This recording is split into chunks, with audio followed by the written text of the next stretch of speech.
আপু কি করেন? সাহায্য করেন। বাসা কোথায়? ভবানীপুর ভাড়া থাকেন? আপনার স্বামী কি করেন?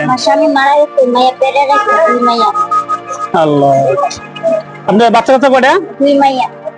দুটা মেয়ে ছেলে নাই? ও, কিছু খাইছেন আপনি? ও, বিরিয়ানি আমি দিছি। তাহলে তো আপনার অনেক কষ্ট। হ্যাঁ, তো ওনার হাজবেন্ড নাই, হাজবেন্ড মারা গেছে, দুটা বাচ্চা ইতিম। তো পারলে সবাই সহযোগিতা করবেন।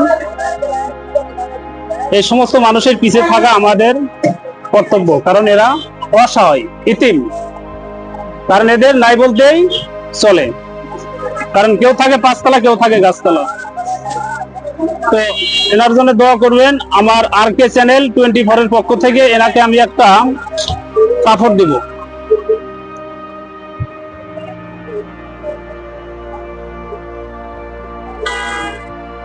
RK চ্যানেল 24 এর পক্ষ থেকে আমি ওনাকে একটা কাপড় দিলাম। এই কাপড়টা আপনি ব্যবহার করবেন, ঠিক আছে? আর আমার জন্য দোয়া করবেন, আমি যেন ভবিষ্যৎ আপনাদের মতো লোকের পিছিয়ে থাকতে পারি, ঠিক আছে? ওনাকে একটা বিরিয়ানির পার্সেল দাও, ধরেন। এটাও খাবেন আপনি, ঠিক আছে? বাচ্চাকেও খাওয়াবেন, আপনিও খাবেন, ঠিক আছে? হ্যাঁ, ঠিক আছে। ধন্যবাদ সবাইকে।